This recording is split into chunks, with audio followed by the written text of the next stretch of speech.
The war room was silent, except for the low hum of machines. Across the wide chamber, blue light from the main display washed over rows of Coalition analysts. The screen showed battlefield footage from the first war with humanity.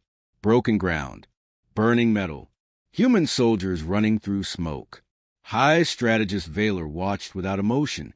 "Replay the impact," he said. The image slowed. A human soldier was thrown backward by an explosion. Armor cracked. Body slammed into debris. The force should have ended him. Coalition models had predicted total incapacitation. Instead, the human rolled, forced himself upright, and dragged another wounded soldier behind cover. "He should not be standing," one analyst whispered. Vaylor did not respond. The footage changed. A different battle. A different human. A plasma round pierced the soldier's shoulder. Coalition armor of that thickness would have vaporized. The human fell, but only for seconds. He pressed a sealing patch against the wound, lifted his weapon with his uninjured arm, and continued firing with steady aim. Pain response. Vaylor asked. "Extreme," the medical officer replied.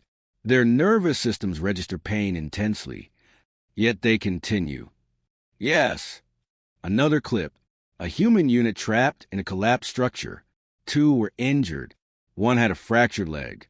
Coalition doctrine would require evacuation and replacement. Instead, the injured human gave firing coordinates while using rubble as support. His squad adjusted their position based on his view of the field. He did not slow them down. He improved them. The room grew quiet. The Coalition had studied many species. Armored species endured damage through natural plating. Regenerative species regrew tissue rapidly. Hive mind species replaced lost units without emotional disruption. Humans had none of these advantages.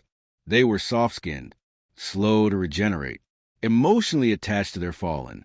They should have broken. "Advance to post-conflict records," Vaylor ordered. Medical reports filled the screen. Charts, tissue scans, muscle density comparisons. Coalition physicians had obtained samples during ceasefire exchanges. They had expected long-term weakness in injured humans. Instead, the data showed something else. Recovered bone at fracture sites was denser than before the injury. Scar tissue showed reinforced fiber alignment. Muscle groups near healed trauma displayed improved stress tolerance. "They are rebuilding stronger," an analyst said slowly. "Yes," the medical officer confirmed. "Repeated trauma produces measurable structural improvement. Is this intentional modification? No, it appears to be natural adaptation." The footage changed again. Now it showed human training facilities months after the war. Scarred soldiers ran obstacle courses. Some had metal braces. Some had cybernetic replacements. None moved slowly. One soldier with a scar across his face guided younger recruits. He corrected their stance, adjusted their timing, demonstrated how to fall and recover without losing a weapon. He was injured during the first orbital assault, an analyst noted. Severe damage to ribs and lung tissue. "And now," Vaylor asked, "he leads advanced combat drills." Psychological reports appeared next. Coalition behavioral experts had predicted trauma collapse. They had expected disorder, reduced morale, instability. Instead, human command structures grew tighter. After-action reports showed improved tactics after every loss. Ambushes became harder to execute. Human ships altered shield frequencies based on previous damage patterns. Infantry units modified formation spacing after each engagement. They analyzed their own suffering. One junior analyst said, almost in disbelief, "They remember it." Another added. Vaylor leaned forward slightly. On the display, a final clip began. A human commander stood before a small group of soldiers. His arm bore heavy scarring. One eye was artificial. He spoke calmly. The audio translation echoed in the chamber. "We learn from every hit," the commander said. "We adapt. We return." The soldiers listened without fear, without anger, only focus. Vaylor muted the sound. "Casualty efficiency curve?" he asked. A graph rose on the screen. Each engagement with humanity results in increased resistance during the next encounter. the analyst explained. Projected weakening does not occur. Instead, capability rises. Rate of improvement? Accelerating. Silence fell again. The coalition had faced many enemies across the stars. Some were powerful at first contact. Some required overwhelming force. None improved because they were injured. Most species avoided pain. Humans appeared to study it. Vaylor stood slowly. Projection, he said. The central system calculated quickly. If conflict resumes, the AI reported, human defensive and tactical efficiency will increase by an estimated 23% after initial losses. And after subsequent losses? Further improvement likely. Vaylor turned his gaze back to the image of the scarred commander. They are fragile, one senior officer insisted. They bleed. They break. Yes, Vaylor replied quietly. But they return. Another analyst shifted uneasily. High strategist. If damage strengthens them, then extended war would refine them, Vaylor finished. The chamber lights dimmed as the final data stream ended. For a long moment, no one spoke. Then Vaylor gave his order. Prepare a limited strike on an outer human colony. A few heads turned. To test? One officer asked. Yes. If they improve again, then we confirm the pattern. The order transmitted across secure channels. Fleet movements began adjusting. On the main screen, the last frame of battlefield footage remained frozen. A human soldier rising from the ground, smoke curling around him, weapon still steady in his grip. Vaylor studied the image. They believed they were studying a weakness. They were documenting an upgrade cycle. The coalition strike came without warning. Human frontier colony Epsilon Reach was small. It had mining stations, orbital docks, and a defensive grid that was never meant for full war. It was meant to delay, not survive. When coalition ships dropped from warp, their weapons targeted shield relays first. Precision strikes. Control force. Just enough to test. Human alarms echoed across the colony. Defense cannons fired back, but the coalition fleet was prepared. They had studied human response patterns from the last war. They knew where the humans would position ships. They knew how long it would take them to reroute power. Within minutes, the outer shield collapsed. Orbital platforms burned. Human fighters launched into space anyway. On the coalition command vessel, strategist Vaylor observed quietly. Resistance level? He asked. Higher than projected, an analyst answered, but ineffective. On screen, a human cruiser took a direct hit. Its side armor shattered. The ship spun out of formation. Marked at, Vaylor said, impact strength optimal. On the surface, defense lines were breached. Plasma fire tore through reinforced walls. Human soldiers were thrown back by shock waves. Medics dragged the wounded through smoke-filled corridors. Casualties occurred. The coalition measured everything. They recorded bone fractures, armor penetration points, shield overload thresholds. After several hours, coalition forces withdrew. The objective was never occupation. It was observation. Epsilon Reach was left damaged, scarred, and grieving. Across coalition space, reports were delivered with satisfaction. Confirmed, one senior officer declared, human vulnerability remains. They suffer like any other biological species. Losses were significant. Vaylor listened, but did not celebrate.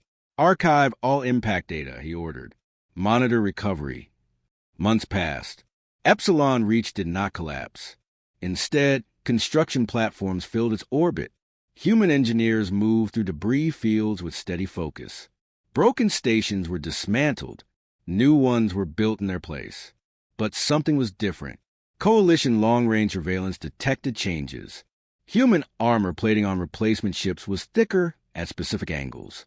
Not everywhere. Only where previous strikes had hit hardest. Impact scars have been studied. Weak points were reinforced. Interesting, an analyst murmured. Human infantry armor also changed. Surface patterns shifted. Joint segments were redesigned to reduce stress fractures. Recovered soldiers returned to training facilities. Coalition intelligence intercepted medical summaries. Bone density and injured limbs had increased by measurable percentages. Reflex response times improved in soldiers who had survived heavy combat. Muscle fibers near healed wounds showed greater resistance to strain. It appears the injury triggered structural adaptation, the Coalition Medical Division reported. Vaylor reviewed the scans carefully. They are rebuilding stronger, he said quietly. Within natural limits, the medical officer added. Natural limits change, Vaylor replied. The next encounter came sooner than expected. Coalition patrol ships engaged a human escort fleet near contested space. This time, the humans maneuvered differently. Instead of retreating under pressure, they shifted formation before Coalition flanking units could position. They are predicting us, a tactical officer said. Coalition ships fired at expected shield frequencies. Human vessels adjusted instantly. Shield harmonics fluctuated in patterns that matched previous engagement data. They analyzed our strike vectors. The analysts realized. They adapted. The battle ended quickly, but not as planned. Coalition losses were minor, yet higher than projections allowed.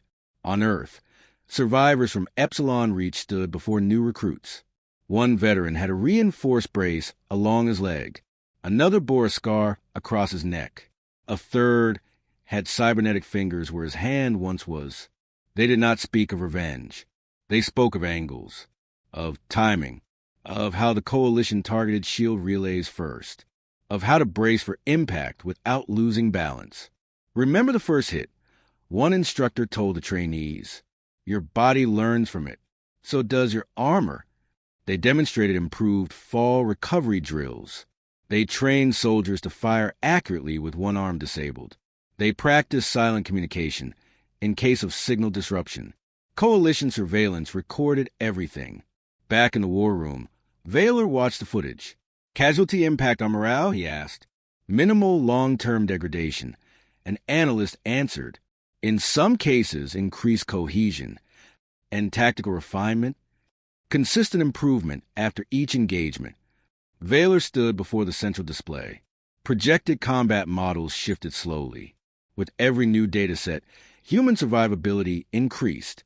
They are not weakening, a junior officer said, uneasy. No, Vaylor replied. They are stabilizing. The room felt colder. Another report arrived. Human research divisions were developing adaptive plating based on impact heat signatures from Coalition plasma weapons. They were redesigning ship hulls to disperse energy differently. They were training neural reflex conditioning for faster threat response, all based on the damage inflicted during the strike. They turned loss into research, someone whispered. Vaylor did not look away from the data. Projection of full war resumes? He asked. The AI calculated. Each engagement increases human defensive and tactical efficiency. Estimated growth rate rising. How many engagements before they surpass us? Insufficient data. The AI replied. Trend suggests accelerated progression. Silence settled over the chamber. The limited strike had proven vulnerability, but it had also triggered improvement. Vaylor watched footage of a human soldier running a drill course. The soldier moved faster than early recordings. His movements were sharper, controlled. A scar marked his jaw. He did not hide it. He carried it openly. They adapt to pain, Vaylor said softly. Yes, the medical officer replied. And they remember. Across the stars, human fleets repositioned. New armor gleamed where old metal once burned. Training academies expanded. And in quiet rooms, human scientists studied fracture scans and shield failure charts with calm focus. They did not waste what happened to them. Back in the Coalition war chamber, updated projections glowed in red. Every new simulation ended the same way. Human capability rose after each clash. Vaylor finally understood. The strike had not weakened them. It had instructed them. The scars, he said, almost himself. An analyst looked up. High strategist? Vaylor's voice was steady. The scars were not damage. He watched the projection lines climb higher. They were blueprints. The Coalition did not send a test fleet this time. They sent an armada. Warships filled the dark between stars, layered in precise formation. Heavy carriers in the center. Shield cruisers forming a protective shell. Strike destroyers waiting at the flanks. It was overwhelming force, calculated to crush resistance before adaptation could occur. Human long-range sensors detected them hours before contact. Admiral Marcus Hale stood on the bridge of a human flagship, Resolute. A thin scar ran across his temple, pale against his skin. He had earned it during the First War. "Numbers?" he asked calmly. 3-1, sir, the tactical officer replied. "Maybe more." Murmurs spread across the bridge, but no one panicked. Hale studied the holographic projection of the incoming fleet. He did not focus on their size. He focused on their pattern. "Signal all ships," he said. "Phase pattern Delta. Let them think we're afraid." The human fleet advanced to meet the Armada. The first exchange was brutal. Coalition cannons fired in perfect unison. Human forward shields flared bright, then shattered under concentrated beams. A destroyer broke apart in a silent burst of light. Debris scattered across space. Multiple losses. An officer called out. "Whole formation," Hale answered. Another impact struck the Resolute. The deck shook. Consoles flickered. One section of hull armor burned away under sustained fire. Retreat signals began blinking across the command display. Coalition commanders saw the damage and pushed forward. Human resistance degrading. A coalition analyst reported to strategist Vaylor. Projected collapse in 12 minutes. Vaylor watched carefully. He did not celebrate. On the human side, the fleet appeared disorganized. Ships broke from formation. Some veered off course. Others slowed. To coalition eyes, it looked like panic. But inside the Resolute, Hale's voice remained steady. "Now," he said quietly. Human ships that had drifted out of line shifted sharply. Engines flared. Instead of retreating, they angled toward precise gaps between coalition cruisers. Flanking vectors detected. A coalition officer warned. "Impossible," another replied. "They cannot penetrate shield density at that range." They were wrong. Months earlier, during smaller engagements, human engineers had recorded shield harmonics at the moment of impact. They had studied the flicker frequency, the microscopic delay when shield layers adjusted under pressure. Tiny flaws, invisible during first contact, but not invisible anymore. Human ships targeted those exact frequencies. Focused bursts struck at precise intervals, not random fire, measured timing. Coalition shields rippled. For less than a second, defensive layers destabilized. Human torpedoes slipped through. The first coalition cruiser lost power across its midsection. Confusion spread. How did they? Shield recalibration. But recalibration came too late for the next ship. Hale leaned forward. Rotate firing cadence. Follow through on harmonic breach. The human fleet moved like it had rehearsed this moment 100 times. Because they had. After every loss in previous battles, data had been reviewed. Veterans had shared memory after memory of shield behavior. Analysts had mapped reaction patterns under stress. Now that experience became a weapon. Coalition destroyers attempted to encircle the human flank. Hale anticipated it. Vector Echo 7. He ordered before the maneuver fully formed. Human ships accelerated into the very space the coalition intended to trap them in. Risky, dangerous, calculated. On the coalition flagship, Vaylor narrowed his eyes. "They are increasing exposure," an officer said. "High risk positioning." "Yes," Vaylor answered quietly, "because they know our next move." Another volley struck the Resolute. Internal alarm screamed. Smoke filled part of the bridge. A young officer froze for half a second. Hale placed a steady hand on the console. "Breathe," he said. "We've seen worse." He had. Years earlier, he had survived a battle that nearly tore his ship apart. Neural scans after that event showed something unusual.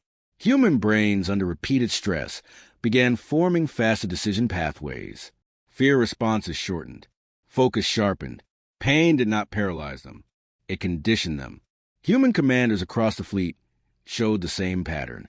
Under heavy fire, their reaction times improved instead of degrading. Coalition models had not accounted for that. The turning point came slowly. not in a single explosion, but in momentum. One coalition carrier lost propulsion after shield breach. Another cruiser's weapon grid malfunctioned when harmonic timing was exploited again. Human ships still took damage. 2 frigates were destroyed. A cruiser drifted powerless, but the collapse never came. Instead, the coalition formation began to fracture. They are not retreating. A coalition analyst said, disbelief in his voice. No, Vaylor replied. They are refining. Human vessels press forward with careful aggression, not reckless, not furious, experienced. The armada that was meant to overwhelm now struggled to respond. Recommend disengagement, a coalition commander finally stated. Vaylor did not argue. Withdraw in controlled sequence. Coalition ships began to fall back. The battlefield grew quiet. On the bridge of the Resolute, Hale exhaled slowly. Damage report? Severe, sir, but stable. He nodded. Send data logs to all divisions. We improve from here. Across the stars, analysts on both sides reviewed the encounter. Coalition intelligence compared projections to reality. Something became clear. Most first contact species, when defeated repeatedly, lost cohesion. Morale dropped. Strategy stagnated. Humans did the opposite. After each loss, their combat efficiency rose. After each scar, their tactics sharpened. Vaylor stood alone in the dim war chamber. On the display, battle simulations replayed again and again. Every version ended the same way. Improvement. He finally understood the true danger. They weren't fighting the same enemy twice. They were fighting a version that remembered. The war chamber no longer felt confident. It felt quiet. Strategist Vaylor stood before a wall of updated projections. Lines of probability once painted in calm blue now glowed in warning red. Begin summary, he ordered. An analyst stepped forward. His voice was steady, but lower than before. Human fleet efficiency has increased by 31% since the first engagement at Epsilon Reach. Cause? Vaylor asked. Combined factors. Tactical learning. Armor redesign. Improved shield modulation.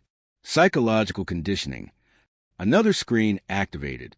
Medical reports indicate faster injury recovery cycles.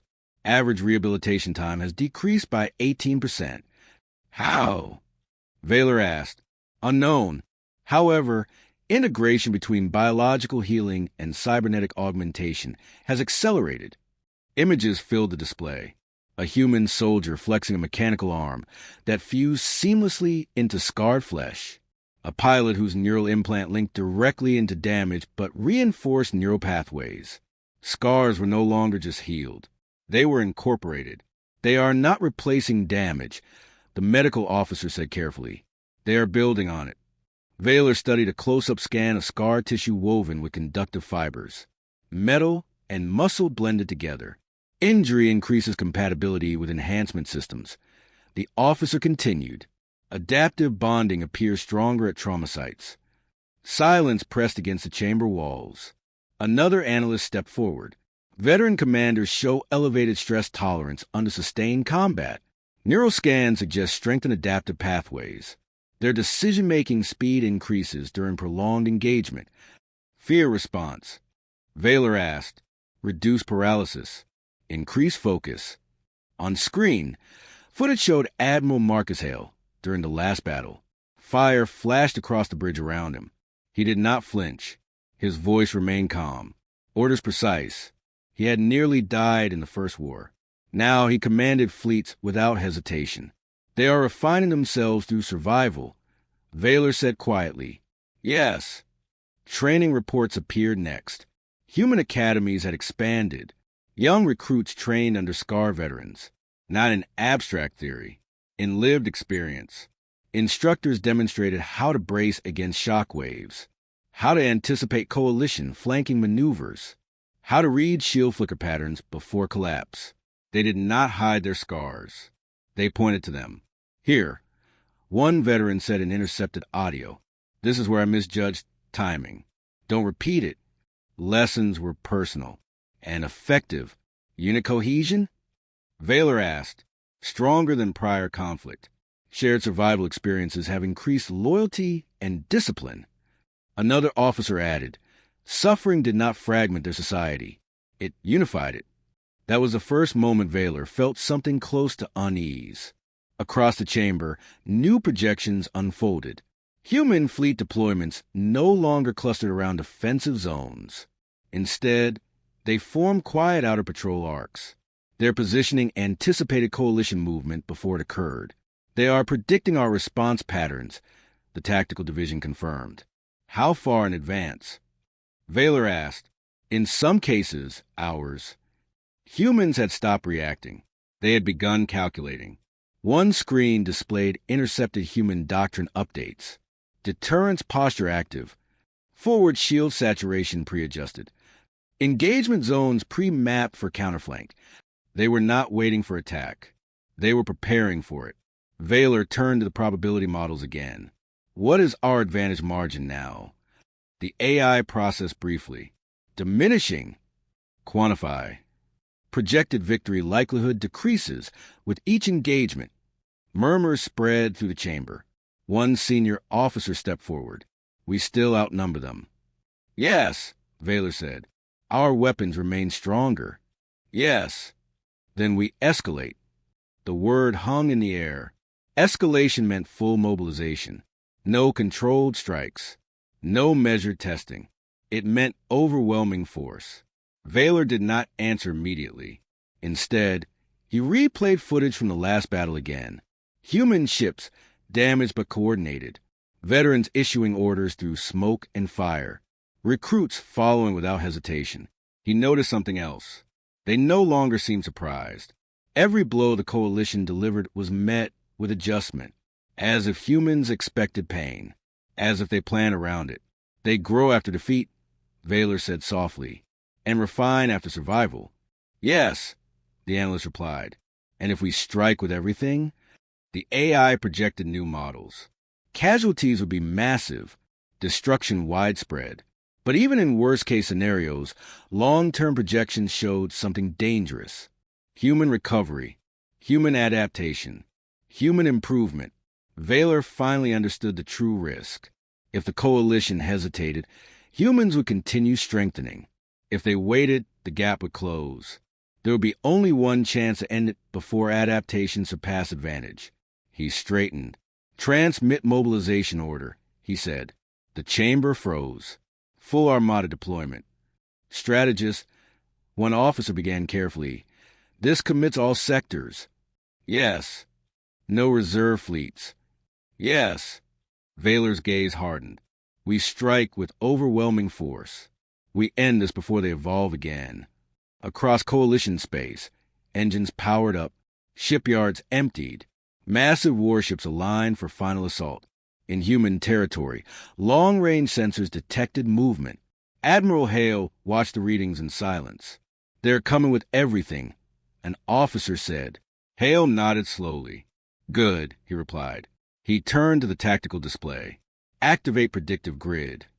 Human ships shifted quietly into pre-calculated formations. Not defensive, prepared. On the coalition flagship, Vaylor looked one last time at the rising efficiency curves. He believed overwhelming force would finally break humanity.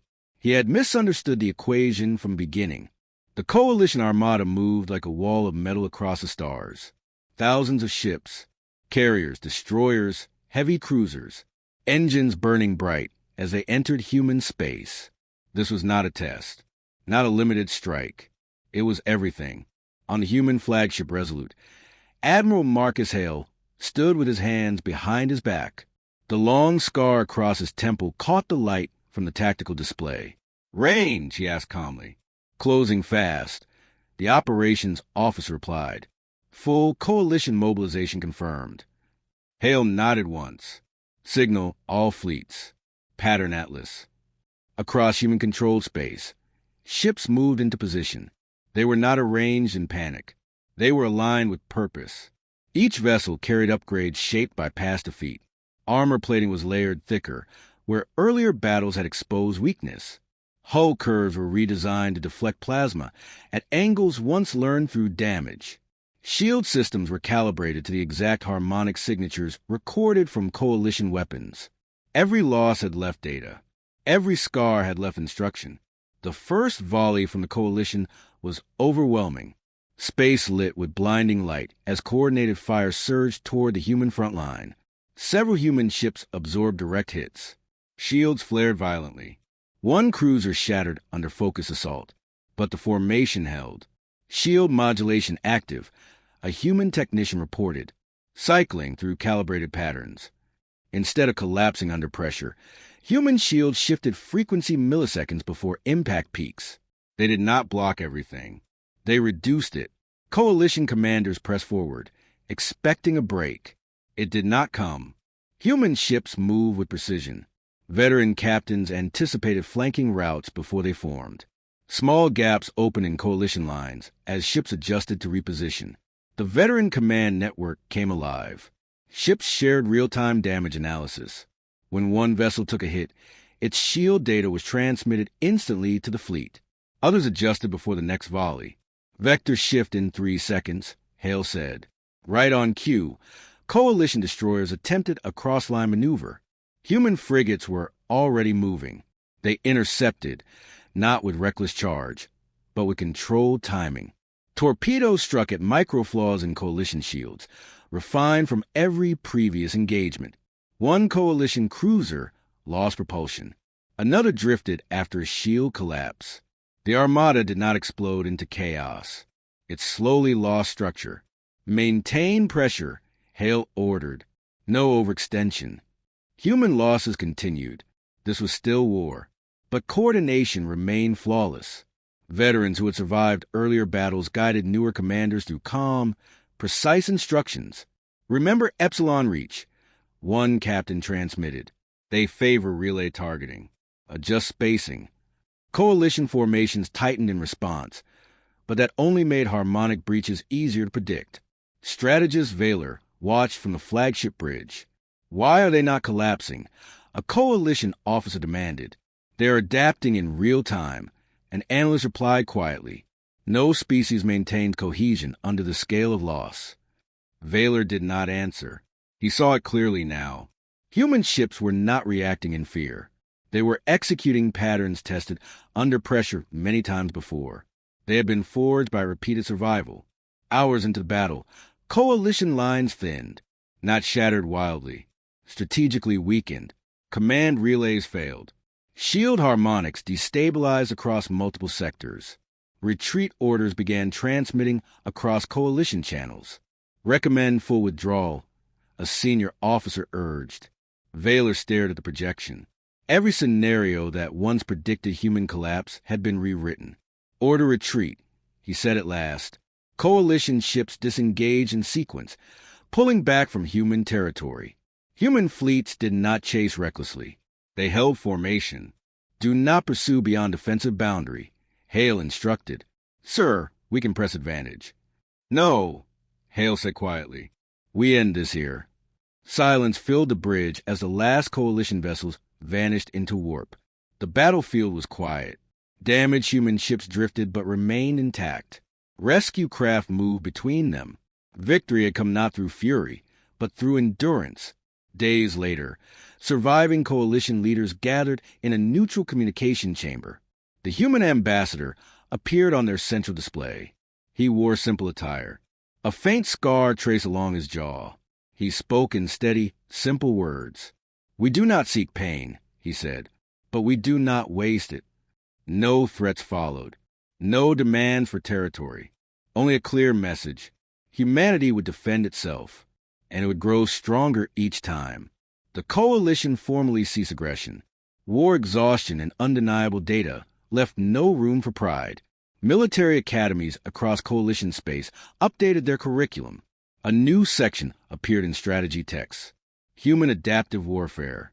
It was studied carefully, not as myth, as fact. Months later, in orbit above a rebuilt colony, Admiral Hale stood on a viewing platform. Construction frames surrounded him as new stations rose from metal and light. The scars on his face were still visible. He did not hide them. Below him, young officers moved between docks. preparing ships not for conquest, but for protection. Hale watched quietly as the station lights came online one by one. The galaxy had measured scars as weakness. It had misread them. The galaxy thought scars marked weakness. Humanity knew better. Every scar made them stronger, and the galaxy learned too late.